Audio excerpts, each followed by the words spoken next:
बच्चा 41 हैवानियत साधना की तकलीफें। रीचा की बातें सुनकर श्रेया को बहुत गुस्सा आ रहा था। तू ये कैसे मुझ पर इल्जाम लगा सकती है कि मेरे वजह से मेहरा दी की मौत हुई है। रीचा रोते हुए, मुझे आपका सच पता चल गया है, आपका उस विराज। बस बार बार क्यों उस हैवान का नाम ले रही है? मेरे नाम के साथ तो उसका नाम बिल्कुल मत जोड़ना। ज्यादा शरीफ बनने की कोशिश मत कीजिए, अच्छे से पता है मुझे आप क्या है। तभी अंदर से पिया अपने बेटे को गोद में लिए बाहर आई। श्रेया को वापस देख वो हैरान थी। अरे श्रेया, तुम तो लंदन जाने वाली थी ना, फिर वापस कैसे आ गई? पिया की आवाज सुन श्रेया के मम्मी पापा और बड़े मम्मी पापा भी बाहर हाल में आए। श्रेया को वहाँ देख सभी हैरान थे। श्रेया, तू तो। पापा, मैं सब बता रही हूँ, आप लोग शांत हो जाए। एक्चुअली हुआ ये कि मैं लंदन जाने वाली थी, पर लंदन की जगह मैंने ऑस्ट्रेलिया के फ्लाइट में बैठ गई और प्लेन टेक ओवर होने ही वाला था, तभी माफिया गैंग के लोगों ने प्लेन को हाईजैक कर लिया। श्रेया की बातें सुनकर सबके होश उड़ गए। पापा, बहुत से पैसेंजर को मार दिया उन लोगों ने, पायलट को भी मार गिराया, फिर आप कैसे बच गई? रीचा गुस्से से ये बात बोली, जिसे सुनकर सबको गुस्सा आ रहा था रीचा पर। आपको कहा किसने था कि आप लंदन के बजाय ऑस्ट्रेलिया वाले फ्लाइट में बैठिए? जब आपका मन नहीं था यहाँ से जाने का तो ये सब नाटक क्यों? ये तू क्या बकवास कर रही है? हम सब चुप है, इसका ये मतलब नहीं कि तू श्रेया से बदतमीजी करे। दिन पर दिन तू बदतमीज होते जा रही है। मैं कुछ दिन बीमार क्या पड़ी, तूने तो मुझे मरा हुआ ही मान लिया। साधना की बातें सुनकर रीचा चिल्लाते हुए, माँ ये आप क्या बोल रही है, और खबरदार जो दोबारा ऐसी बात बोली तो मरे आपके दुश्मन। जब अपने ही बच्चे एक दूसरे के दुश्मन बन जाए तो माँ बाप के लिए इससे बड़ी मौत और क्या हो सकती है। पहले आकाश हमसे रिश्ता तोड़कर विदेश चला गया, फिर मेहरा मेरी बच्ची मुझे छोड़कर हमेशा हमेशा के लिए इस दुनिया से चली गई। शिखा का भी कोई अता पता नहीं है, और अब तुम दोनों एक दूसरे को दुश्मन बने बैठी हो। क्या करूँ, मौत भी नसीब नहीं हो रहा मुझे, और मेरी इतनी भी अच्छी किस्मत नहीं है कि मौत मुझे नसीब हो जाए। साधना रोते हुए बोली, माँ प्लीज आप मत रोइए, मैं आपकी आंखों में आंसू बर्दाश्त नहीं कर सकती। रीचा रोते हुए बोली, जब आंसुओं की वजह अपने ही औलाद हो तो ये आंसू रुकेगी कैसे? माँ मुझे माफ कर दीजिए, मैं दोबारा इनसे ऐसे बात नहीं करूँगी। श्रेया भी रोते हुए साधना के पास आई, तभी वो अपने हाथों के इशारों से उसे वहीं रोक दिया और गुस्से से, तूने लंदन की जगह ऑस्ट्रेलिया वाले फ्लाइट में क्यों गई? अपने माँ के सवालों का उसके पास कोई जवाब नहीं था, उसके आंखों से तो बस आंसू ही बह रहे थे। चुप क्यों है तू, जवाब दे मुझे, और अगर तेरे पास जवाब नहीं है तो आज के बाद मुझसे बात मत करना। माँ, श्रेया रोते हुए बोली, मर गई तेरी माँ, तेरी हरकतों ने आज मुझे बहुत ठेस पहुँचाई है। कहते हुए साधना अपने कमरे में चली गई। गौरव भी बिना कुछ बोले वहाँ से चले गए। पिया उसके कंधे पर हाथ रखते हुए, शांत हो जाओ श्रेया और चलो मेरे साथ। पिया के कहने पर श्रेया उनके साथ साथ उनके कमरे में चली गई। रीचा गुस्से भरी नजरों से उसे देख रही थी। राठौर मैंसन, नैनी अपने कमरे में उदास बैठी हुई थी, तभी किसी काम से कादम्बरी वहां आए, उसे देख वो वही उसके पास बैठ गई। क्या हुआ नैनी, तू उदास क्यों है? अपनी माँ को सामने देखकर नैनी उनके गले लग गई और फुट फुट कर रोने लगी। अरे तू रो क्यों रही है, बता ना क्या हुआ? माँ, वो भाई, क्या किया नवीन ने? उस लड़की के लिए उन्होंने मुझ पर हाथ उठाया, उसे खुश करने के लिए वो मुझे लगातार थप्पड़ मार रहे थे। मैं नहीं मानती कि नवीन बिना किसी कारण तुझ पर हाथ उठा सकता है। हाँ मैं जानती हूँ कि वो थोड़ा गुस्से वाला है, जल्दी उसे गुस्सा आ जाता है, पर वो हमेशा सच का साथ देता है। जरूर तूने उस लड़की के साथ कुछ गलत किया होगा। बस माँ, और कितना अपने बेटे बहू की साइड लेगी? एक दिन वो लड़की आपको वृद्धाश्रम ना पहुँचा दी तो कहिएगा। ये क्या बकवास कर रही है? ये घर मेरा है, मैं अपने घर छोड़कर वृद्धाश्रम क्यों जाऊंगी? अपने कर्मों की वजह से आप ना बेटा और बेटी में भेदभाव करती है। आपका बेटा कुछ भी गलत करे पर आप उसके गलतियों पर कुछ नहीं कहती, उल्टा हमसे कोई गलती हो जाए तो हम पतों जैसे पहाड़ तोड़ देती है आप। ठीक है, नवीन आता है तो मैं पूछती हूँ कि उसने बिना वजह तुझ पर हाथ क्यों उठाया? अच्छा, ताकि वो मुझ पर फिर से हाथ उठाए। तो तू चाहती क्या है? उस लड़की को सजा दीजिए जिसकी वजह से ये सब हुआ है, और वो भी बिना ये उसे पता चले कि उसे सजा किस वजह से मिल रही है। मैं ऐसा नहीं कर सकती। तो फिर यहाँ झूठा सिंपैथी क्यों दिखा रही है? जाए यहाँ से, अकेला छोड़ दीजिए मुझे किसी की जरूरत नहीं। कादम्बरी बिना कुछ बोले वहाँ से चली गई। नैनी गुस्से से अपने कमरे का सामान इधर उधर फेंकने लगी। सुहाना और नवीन जैसे ही घर पहुँचे तभी हाल में उन्हें कादम्बरी मिल गई। नवीन मुस्कुराते हुए, हाय मॉम। कादम्बरी बस हल्का मुस्कुरा दी। नवीन अपने कमरे की ओर बढ़ गया। सुहाना भी उसके पीछे पीछे आई। तभी कादम्बरी उसे रोकते हुए, रुको, मुझे तुमसे कुछ बात करनी है। सुहाना वहीं रुक गई और नवीन अपने कमरे में चला गया। जी, सुहाना मुस्कुराते हुए बोली, नैनी के साथ ऐसा क्यों किया तूने? मतलब क्या किया मैंने? सुहाना हैरानी से बोली। नवीन उस पर हाथ क्यों उठाया? ऐसा क्या कर दिया था तेरे साथ उसने जिस वजह से नवीन को उस पर हाथ उठाना पड़ा? कादम्बरी की बातें सुनकर सुहाना चुप हो गई। उसके पास इस सवाल का जवाब तो था पर वो देना नहीं चाहती थी। जब 42 हैवानियत कादम्बरी का सवाल। कादम्बरी की बातें सुनकर सुहाना चुप हो गई। उसके पास उनके सवालों का जवाब तो था पर वो देना नहीं चाहती थी। मैंने कुछ पूछा है तुमसे, जवाब क्यों नहीं दे रही हो? मम्मी जी, मेरे पास कोई जवाब नहीं है। क्या मतलब कोई जवाब नहीं है का? अभी नैनी छोटी है इसलिए वो थोड़ा बचपना कर दी जिसे नवीन उस पर हाथ उठा दिए, पर आगे से वो ऐसा नहीं करेंगे, खासकर मेरे वजह से तो बिल्कुल भी नहीं। कहते हुए सुहाना अपने कमरे की ओर बढ़ गई। कादम्बरी हैरानी से उसे जाते हुए देख रही थी। सुहाना चुपचाप आकर अपने कमरे में बैठ गई। तभी नवीन फ्रेश होकर बाहर निकला। सुहाना को ऐसे उदास देख उसे अच्छा नहीं लगा। क्या हुआ, तुम्हारा चेहरा क्यों लगता हुआ है? किसी ने कुछ कहा क्या? सुहाना बिना उसे कुछ बोले कबर्ड से अपने लिए कपड़े निकाले लगी और फिर बाथरूम घुस गई और दरवाजा जोर से बंद किया, जिसे नवीन हैरान था। मन ही मन, अब इसे क्या हुआ? अभी तो ठीक थी, फिर से अचानक से। थोड़ी देर बाद सुहाना फ्रेश होकर बाहर निकली। पिंक कुर्ती और सरहारा पहने बाहर निकली। गीले बाल जिन्हें तौलिया में लपेटे हुए थे, तौलिया हटाकर बालों को झटकते हुए आईने के सामने आई। उसके गीले बालों से पानी के कुछ बूंद नवीन के चेहरे पर आ गिरे, जिन्हें वो रुमाल से पोंछते हुए भुनभुनाया। डिस्गस्टिंग। सुहाना वहीं आईने के पास बैठी ड्रायर से अपने बालों को सुखा रही थी। नवीन वहीं उसके आसपास मंडरा रहा था। सुहाना आईने से उसके सारे हरकतों को देख रही थी, अपने बालों को बनाते हुए। जैसे ही वो सामने रखे सिंदूर को देखी तो उसके हाथ अपने आप ही रुक गए। तभी नवीन उसके पास आया और उस सिंदूर के डिब्बियां को अपने हाथों में उठा लिया और उन्हें गौर से देखते हुए बोला, मैं इंडियन कल्चर का बहुत रिस्पेक्ट करता हूँ और अपनी दादी का भी। कहते उस सिंदूर से एक चुटकी सिंदूर उठाकर सुहाना के मांग भर दिया। सुहाना हैरानी से उसे देख रही थी।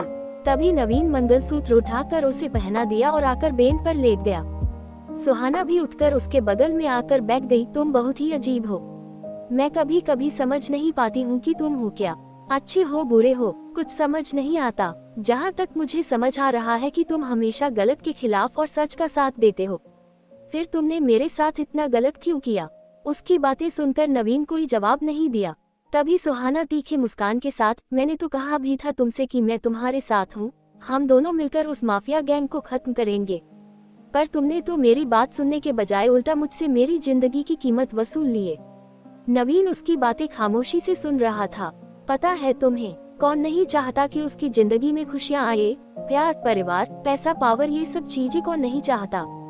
जहाँ तक मुझे लगता है तुम हर तरह से परफेक्ट हो। तुम्हें तो कोई भी लड़की मिल सकती थी शादी के लिए, फिर तुमने मुझसे जबरदस्ती शादी क्यों किया? तुम्हें यहाँ दिक्कत क्या है? नवीन हैरानी से उसे पूछा। मुझे यहाँ कोई दिक्कत नहीं है, हर तरह से पूर्ण है। मुझे यहाँ सब कुछ मिला, अपनों का प्यार, परिवार का स्नेह, पैसा, पावर, हर चीज, और तुम्हारा साथ भी मिला जो सबसे इम्पोर्टेंट है। फिर भी मैं खुश नहीं हूँ, क्योंकि मैं तड़प रही हूँ अंदर ही अंदर बदले की आग में। मैं यहाँ चैन से नहीं रह सकती तब तक जब तक अपने दुश्मनों को खत्म नहीं कर देती। नवीन उसके बातों का जवाब दिए बगैर ही वहाँ से जाने लगा। तभी सुहाना मन ही मन, मुझे अच्छे से पता है तुम्हारे पास जब इन सवालों का जवाब नहीं होते तो तुम चुपचाप निकल लेते हो, पर अब मैं भी चुप नहीं रहूंगी। जैसे तुमने मेरा फायदा उठाया वैसे ही मैं भी अब अपने अधिकारों का फायदा उठाऊंगी, वो भी उस अधिकार का जो तुमने खुद मुझे दिया है, अपने राठौड़ होने का। मिसेस सुहाना नवीन राठौड़ होने का फायदा उठाऊंगी। नवीन वहाँ से उठकर सीधा नैनी के कमरों में आया, जहाँ नैनी अपने कमरों को साफ सफाई करवा रही थी। नवीन को देखो हैरानी से, भाई आप यहाँ? कुछ दिन पहले तेरे एग्जाम हुए थे सेमेस्टर का, उनका रिजल्ट दिखा मुझे। नवीन की बातें सुनकर नैनी के तो होश उड़ गए। भाई अभी उसके रिजल्ट नहीं आए हैं, तो कब तक आएंगे? अभी टाइम लगेगा। ठीक है, फिर जब आए तब बता देना मुझे। हाँ हाँ बिल्कुल, नैनी मुस्कुराते हुए बोली। नवीन वहाँ से चला गया। कल सुबह नैनी कॉलेज जाने के लिए रही थी, अपने बैग लेकर वो बाहर आई। डाइनिंग वाले एरिया में नीति सबके लिए नाश्ता लगा रही थी। नैनी जल्दी से आकर चेयर खींचकर बैठ गई। भाभी जल्दी से नाश्ता दो वरना मैं लेट हो जाऊंगी। हाँ हाँ बिल्कुल, नीति मुस्कुराते हुए बोली और उसका प्लेट लगाने लगी। नैनी एक बाइट अपने मुंह में रखा और नीति से पूछे, भाभी मेरा लंच रही है ना? हाँ मैं अभी लाए, कहते हुए नीति किचन की ओर बढ़ गई। तभी नवीन भी रेडी होकर वहाँ आया। Good morning Naini. Good morning भाई, नैनी मुस्कुराते हुए बोली। वैसे तू जा कहाँ रही है? कॉलेज जा रही हूँ। और कहाँ जाऊंगी? पर तूने तो कहा था कि अभी तेरे रिजल्ट नहीं आए हैं, फिर तू कॉलेज क्यों जा रही है? बिना रिजल्ट के ही क्लास 8 स्टार्ट हो गए, ऐसे तो पता ही नहीं चलेगा कि कौन फेलियर है और कौन पासिंग है। नवीन की बातें सुनकर नैनी को फिर से झटका लगा। उसे समझ नहीं आ रहा था कि वो बोले तो क्या बोले। वो लेक्चर छोड़ भी नहीं सकती थी, वरना कॉलेज से उसे निकाल दिए जाते। भाई वो मेरे कॉलेज में कुछ अलग रूल है, वहाँ बिना रिजल्ट के ही क्लास 8 स्टार्ट हो जाते हैं, क्योंकि उन्हें पता होता है कि कौन फेल होने वाला है और कौन पास। और फिर रिजल्ट आने के बाद फेलियर को दोबारा बैक सेशन में भेज दिया जाता है। नवीन उसकी बातें सुनकर मुस्कुराते हुए, वैसे नैनी एक बात बता, तुझे ज्यादा बेवकूफ कौन नजर आता है, तेरे कॉलेज के रूल या फिर मैं? नैनी उसकी बातें सुनकर चुप हो गई, उसके पास कोई जवाब नहीं था। जब 43 हैवानियत नैनी का झूठ। नवीन की बातें सुनकर नैनी चुप हो गई। उसे खामोश देखकर नवीन ही बोला, नैनी मैं आज तुम्हारे साथ तुम्हारे कॉलेज चल रहा हूँ। ये सुनकर नैनी के होश उड़ गए। वो खड़े होते हुए, व्हाट? आप वहाँ जाकर क्या करेंगे? भाई प्लीज आप अपने ऑफिस जाए, मैं कॉलेज चली जाऊंगी। तभी नवीन उसे घूरते हुए, एक बार नवीन राठौर जब कमिटमेंट कर देता है फिर वो पीछे नहीं हटता। गाड़ी में तुम्हारा वेट कर रहा हूँ, 5 मिनट में वहाँ पहुँचो, कहकर नवीन बिना उसकी बातें सुने वहाँ से निकल गया। नैनी गुस्से से पैर पटकते हुए, ओ माय गॉड क्या प्रॉब्लम है, इनको भी आज ही मेरी कॉलेज जानी थी। भुना भुनाते हुए नैनी अपना बैग उठाकर वहाँ से निकल गई। तभी नीति दौड़ते हुए, नैनी रुको। नैनी गुस्से से, क्या हुआ भाभी, ये अपना लंच बॉक्स तो लेते जाओ। नैनी गुस्से से वो बॉक्स उनके हाथों से ले लिया और वहाँ से निकल गई। इधर सुहाना नवीन के ऑफिस कॉल लगाई। कॉल मैनेजर उठाया था। सुहाना उसके आवाज सुनकर बोल पड़ी, मैं नवीन राठौर की वाइफ बोल रही हूँ। यस मैम, कहिए कैसे कॉल करना पड़ा? रजत अग्रवाल से बात करनी है। रजत के नाम सुनकर मैनेजर के होश उड़ गए। ये तो राठौर ग्रुप को लीड करता है, किसी भी जंग के लिए नवीन सर इसे और मिहिर को ही भेजते हैं। सबसे बहादुर और होनहार है ये नवीन सर के लिए। मैम को इनसे क्या काम पड़ गई? नवीन सर के किसी भी फैमिली मेंबर्स को नहीं पता इस ग्रुप के बारे में। अगर रजत को किसी ने भी देखा तो हजारों सवाल करने लगेंगे। यही सब सोचते हुए वो बोला, एम सॉरी मैम, यहाँ रजत अग्रवाल नहीं है। झूठ मत बोलो वरना इस झूठ की कीमत तुम्हें चुकानी पड़ जाएगी। अभी के अभी तुम्हें नौकरी से निकलवा दूंगी। मैनेजर उसकी धमकियों से नहीं डरने वाला था। नवीन के एक एक वर्कर बहुत ही बहादुर थे, तभी तो वो राठौर इंडस्ट्रीज में काम कर रहे थे।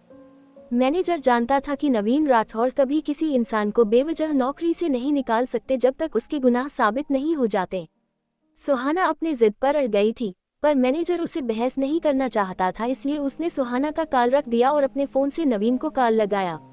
सर वो। तभी नवीन बिना मैनेजर के बात सुने ही बोला, सुहाना जो भी कह रही है उसे मान लो, समझो मैं तुम्हें कह रहा हूँ। ओके सर, कहते हुए वो दोबारा सुहाना को कॉल लगाया और मन ही मन, नवीन सर पूरी तरह से अपनी वाइफ के प्यार में पागल है। तभी सुहाना कॉल उठाकर बोली, जिसे वो मैनेजर अपने ख्यालों से बाहर आया। मैम मैं आपको रजत अग्रवाल का नंबर दे रहा हूँ, आप नोट कीजिए। पर एक बात याद रहे, राठौर फैमिली का कोई भी सदस्य रजत अग्रवाल को नहीं जानते और न ही उन्हें इस बात की खबर है कि राठौर ग्रुप भी है, तो प्लीज आप घर पर रजत अग्रवाल से ना मिले, कहीं और जाकर मिले। ठीक है, मैं इस बात का ध्यान रखूंगी। इधर नवीन का कार कॉलेज के गेट पर आकर रुका। नैनी पर्पल कलर के टॉप और ब्लैक जीन्स पहनी हुई थी। लेफ्ट हैंड में लग्जरी वॉयर और राइट हैंड में डायमंड के ब्रासलेट। गोरा रंग, चेहरे पर हल्का मेकअप और कानों में डायमंड के छोटे छोटे बूंदे। बाल कंधों से नीचे तक आते जिन्हें वो खुला छोड़ रखा था। पैरों में स्टाइलिश जूते जिनमें वो बहुत ही खूबसूरत लग रही थी, पर बिहेवियर में फुल एटीट्यूड थे उसके। पर आज उसके सारे एटीट्यूड गायब थे। एटीट्यूड की जगह उसके हाव भाव में एक डर ने जगह बना लिया था।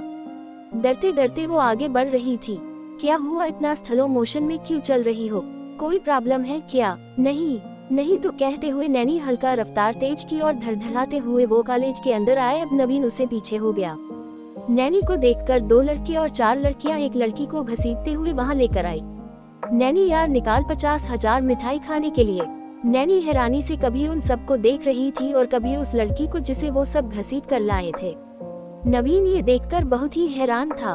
वो लड़की पीले रंग के सूट पहनी हुई थी जो घसीटने के कारण हर जगह से थोड़े थोड़े फट गए थे। उसके आंखों से लगातार आंसू बह रहे थे और हाथ जोड़कर वो वहीं बैठी हुई थी। बाल भी उसके पूरी तरह से बिखरे हुए थे। अरे नैनी, इधर उधर क्या देख रही है? ये वही लड़की है जिसने एग्जाम में तेरी हेल्प करने से मना कर दिया था और इसके वजह से तू फेल हो गई और बैक सेशन में चली गई। देख इसका क्या हाल किया है हम सभी ने। और तूने हम सबको चैलेंज किया था कि जो इसे घसीटते हुए तुम्हारे पास लेकर आएगा उसे तुम 2 लाख का इनाम दोगी और 5 स्टार होटल में एक शानदार पार्टी दोगी। उस लड़के की बातें सुनकर नवीन के होश ही उड़ गए। उसे अपने कानों पर और आंखों पर यकीन ही नहीं हो रहा था कि उसकी बहन किसी लड़की के साथ इस तरह के घटिया हरकतें कर सकती है, जबकि वो खुद एक लड़की है। इसके आगे वो लड़का कुछ और बोलता तभी नैनी एक जोरदार थप्पड़ उसके गालों पर जड़ दी और चिल्लाते हुए बोली, बकवास बंद करो अपनी। ऐसा कब कहा था मैंने? मैं एक रिस्पेक्टेड फैमिली से बिलोंग करती हूँ। इस तरह की घटिया हरकत करने के बारे में मैं सोच भी नहीं सकती। कहते हुए वो सबको अपने आंखों से नवीन की ओर इशारा की और होठों पर उंगली रखते हुए चुप रहने को कहा। नैनी के इशारा सभी समझ गए थे। फिर वो नवीन के हाथ पकड़कर बोली, चलिए भाई, इन लोगों के बातों पर ध्यान मत दीजिए। ये लोग प्रैंक कर रहे थे। एक्चुअली हमारे कॉलेज में जब भी कोई नया चेहरा आता है तो उसके साथ प्रैंक किया जाता है ताकि हम ये जान सके कि वो नया हस्ती कितना टैलेंटेड है। जब 44 हैवानियत नैनी के कारनामे। नैनी की बातें सुनकर नवीन कोई जवाब नहीं दिया। नवीन को खामोश देख नैनी मन ही मन कहीं भाई को शक ना हो कि मैंने उनसे सच नहीं बोला। यही सब सोचते हुए वो जल्दी से आगे बढ़ने लगी। तभी एक लड़की भागते हुए उसके पास आए और हौंफते हौंफते बोली, नैनी यार, तूने आने में कितनी देर कर दी? मैं कब से तेरा इंतजार कर रही थी। नैनी डरते हुए, आकांक्षा मैं तुझसे बाद में बात करती हूँ, अभी मैं किसी जरूरी काम से जा रही हूँ। ऐसे कैसे चली जाओगी तुम? ऐसा भी क्या इम्पोर्टेंट काम आ गया जो मेरी बातें सुन बगैर ही जाने लगी? है कोई इम्पोर्टेंट काम? मैं तुझे बाद में आकर बताऊंगी। कहते हुए नैनी वहाँ से जाने लगी। तभी आकांक्षा उसका हाथ पकड़ ली और गुस्से, कितनी बड़ी धोखेबाज है तू। तेरे कहने पर मैंने इतना बड़ा रिस्क लिया और तू चुपचाप अपना पाला झाड़ते हुए निकल रही है। आकांक्षा की बातें सुनकर नैनी अपना सर पकड़ ली। नवीन हैरानी से आकांक्षा की बातें सुन रहा था।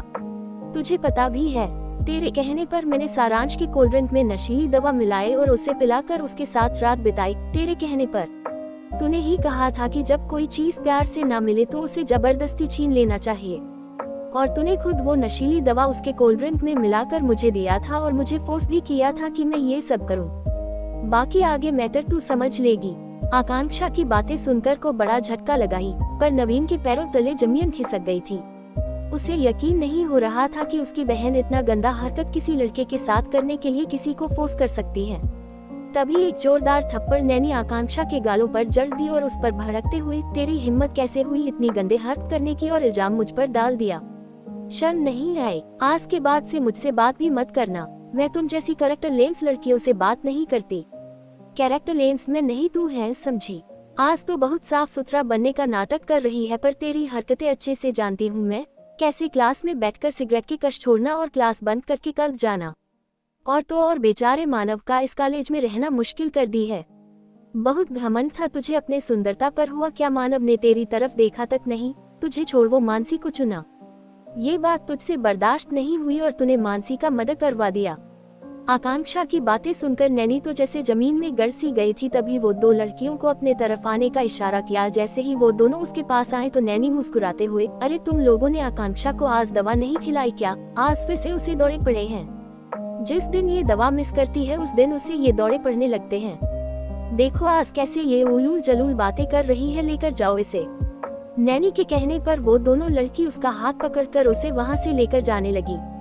भाई आप इस पागल लड़की के बातों पर ध्यान मत दीजिए। हम अमीरों से ये जलते हैं, इसलिए हमें नीचा दिखाने के लिए ये किसी भी हद तक चले जाते हैं। नैनी की बातें सुन नवीन कोई जवाब नहीं दिया। तभी उसके फोन पर कोई मैसेज आया जिसे देखकर नवीन के खून खौल उठे। तभी नैनी मुस्कुराते हुए, भाई चलें। नवीन एक जोरदार थप्पड़ नैनी के गालों पर लगाए और उसका हाथ पकड़ खींचते हुए वो वापस कॉलेज के बाहर लेकर आया। नैनी रोते हुए, भाई ये आप क्या कर रहे हैं? छोड़िए मेरा हाथ, मुझे कॉलेज जाने हैं। नवीन उसे जबरदस्ती गाड़ी के पास लेकर आया और बोला, कार में बैठो। पर नैनी खामोश खड़ी थी और धीरे से बोली, भाई मुझे घर वापस नहीं जाना। मैं पढ़ने आई हूँ तो पढ़कर जाऊंगी। जितना कहा है उतना करो। बैठो गाड़ी में। नैनी चुपचाप आकर बैठ गई। तभी नवीन कार स्टार्ट और वहाँ से लेकर वापस घर की ओर रवाना हो गया। इधर सुहाना रजत के नंबर लेकर उसे कॉल मिलाई। रजत अनोनबन देखकर जल्दी ही कॉल उठाया। उसे लगा कि श्रेया ने कॉल किया होगा, इसलिए वो जल्दी कॉल उठा लिया। हेलो मिस श्रेया, कैसे याद किया मुझे? तभी उधर से आवाज आई, मैं श्रेया नहीं सुहाना बोल रही हूँ, नवीन राठौर की बीवी। रजत हड़बड़ाते हुए, यस मैम। कैसे कॉल किया? कुछ इम्पोर्टेंट डिस्कशन करने थे तुमसे। क्या तुम मुझसे मिल सकते हो? मैं और आपसे? बट क्यों मैम? इस क्यों का जवाब मैं मिलकर दूंगी। रजत को कुछ समझ नहीं आ रहा था कि वो क्या बोले। फिर उसने नवीन को मैसेज किया। उधर से जवाब आने के बाद रजत हाँ कर दिया। पर मैम जगह मैं बताऊंगा कि मिलना कहाँ है। हम कल मिलते हैं, मैं अपने आदमियों को भेज दूंगा आपको लेकर आने के लिए। ओके, मुझे मंजूर है, कहते हुए सुहाना कॉल रख दी। इधर नवीन घर पहुंचा और जबरदस्ती नैनी का हाथ पकड़कर उसे घर के अंदर लेकर आया। सभी हाल में बैठे सोफे पर एक दूसरे से बातें कर रहे थे। जैसे ही सबकी निगाहें नैनी और नवीन पर गई तो सभी हैरान थे। नवीन बिना कुछ बोले नैनी को उसके कमरे में लेकर आया और उसे गुस्से भरी नजरों से देखते हुए, नैनी, मैंने कभी नहीं सोचा था कि तू गलत राह पर चलेगी। अपनी जान से भी ज्यादा तुझे मानता था, पर तूने मेरे भरोसे को तोड़ दिया। पर भाई, मैंने ऐसा क्या किया है जो आप ये बोल रहे हैं? अगर आप उन लोगों की बातें सुनकर ये सब कर रहे हैं तो आप दुनिया की सबसे बेवकूफ इंसान हैं, क्योंकि वो सभी आपके साथ प्रैंक कर रहे थे और आप उन लोगों की बातों को सीरियस ले लिए। बेशर्मी की भी हद होती है, अभी भी तू झूठ पर झूठ बोले जा रही है। अरे कम से कम अब तो अपनी गलतियों को स्वीकार कर। जब मैंने कुछ गलत किया ही नहीं तो स्वीकार क्यों करूं? नैनी एक एटीट्यूड के साथ बोली। 45 हैवानियत, सुहाना और नवीन का झगड़ा। नैनी की बातें सुनकर नवीन गुस्से से बौखला उठा और उस पर चिल्लाते हुए बोला, कितनी बेशर्म हो तुम, अब भी अपनी गलतियों को स्वीकार करने की हिम्मत नहीं है तुम में। भाई, आप उन सब की बातें सुनकर ही ऐसा रिएक्ट कर रहे हैं ना? तो आपके जानकारी के लिए बता दूं, सारा कॉलेज जलता है मुझसे। सब मुझे नीचा दिखाना चाहते हैं, इसलिए उन लोगों ने जानबूझकर आपके सामने ये सब किया है। मैं उन लोगों की बातें सुनकर ये सब नहीं कर रहा हूँ, मैंने खुद ये सब पता करवाया है। उन लोगों ने जो कुछ भी कहा था वो सब सच है, इसलिए मैंने ये फैसला किया है कि आज से तुम उस कॉलेज में नहीं जाओगी और तुम्हारे सारे पैकेट मनी बंद, एक पैसा नहीं मिलेगा तुम्हें। नवीन की बातें सुनकर नैनी के होश उड़ गए। भाई, आप ऐसा नहीं कर सकते हैं मेरे साथ, मैंने ऐसा कर दिया है, कहते हुए नवीन वहाँ से चला गया। नैनी गुस्से से अपने कमरे का सारा सामान तोड़ फोड़ करने लगी। सुहाना अपने कमरे में बैठी हुई थी, तभी नवीन वहाँ आया। उसके चेहरे को देखकर ऐसा लग रहा था जैसे कि वो बहुत गुस्से में हो। सुहाना हैरानी से उसे देख रही थी और मन ही मन, इसे क्या हुआ? ये हमेशा इतने ही गुस्से में रहता है क्या? नवीन कबर्ड से अपने कपड़े निकाले और बाथरूम में घुस गया। कुछ देर बाद वो नहा धोकर बाहर निकला। पहले के मुकाबले उसका गुस्सा शांत हो गया था। तौलियों से अपना मुंह पोंछते हुए, आपको क्या हुआ? सब ठीक है ना? नवीन अपने तौलिया सोफे पर रख उसके पास आने लगा। सुहाना उसे अपने पास आता देख पीछे हटने लगी। नवीन उसकी ओर बढ़ रहा था। सुहाना मन ही मन, ये क्यों मेरे पास आ रहा है? अब क्या नया तमाशा करने वाला है? रुक जाए वहीं, खबरदार जो मेरे पास आने की कोशिश भी किए तो आपने भले ही ये शादी जबरदस्ती कर ली हो, पर इसका ये मतलब नहीं कि आप जबरदस्ती मेरे करीब आए। नवीन उसे बाजुओं से पकड़कर अपनी तरफ खींचते हुए बोला, तुम्हें क्या लगता है कि मैं तुम्हारे प्यार में पागल हूँ, इसलिए तुमसे शादी कर ली और अब जबरदस्ती तुमसे पति होने का हक मांगूंगा, राइट? नवीन की बातें सुनकर सुहाना हैरानी से उसे देख रही थी। उसके आंखों में बेहद गुस्सा था। ये घटिया ख्याल अपने दिमाग से निकाल देना कि मैं तुम्हारे बारे में कुछ ऐसा सोचता हूँ। सच कहूँ तो तुम्हारी ओर देखने का भी मन नहीं करता मेरा। तुम्हें छूना तो दूर, तुम्हारे साथ ये कमरा शेयर करना भी मेरी मजबूरी है। जब इतनी प्रॉब्लम थी मुझसे तो क्यों मुझसे जबरदस्ती शादी की? अरे जिसे प्यार था उसी से कर लेते शादी, सुहाना रोते हुए बोली।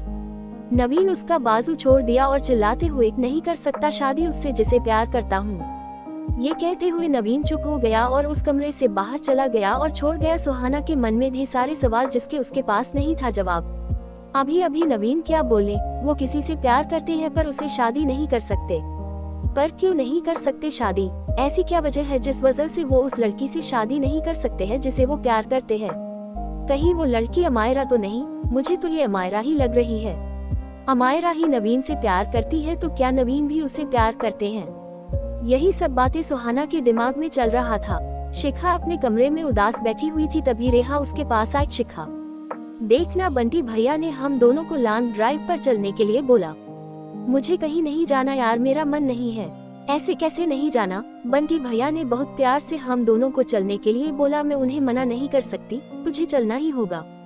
पर रेहा मेरा सच में मन नहीं है, मैं कोई बहाना नहीं सुनूंगी। तुझे चलना होगा तो चलना होगा, फिर हम दोनों खूब सारी शॉपिंग करेंगे।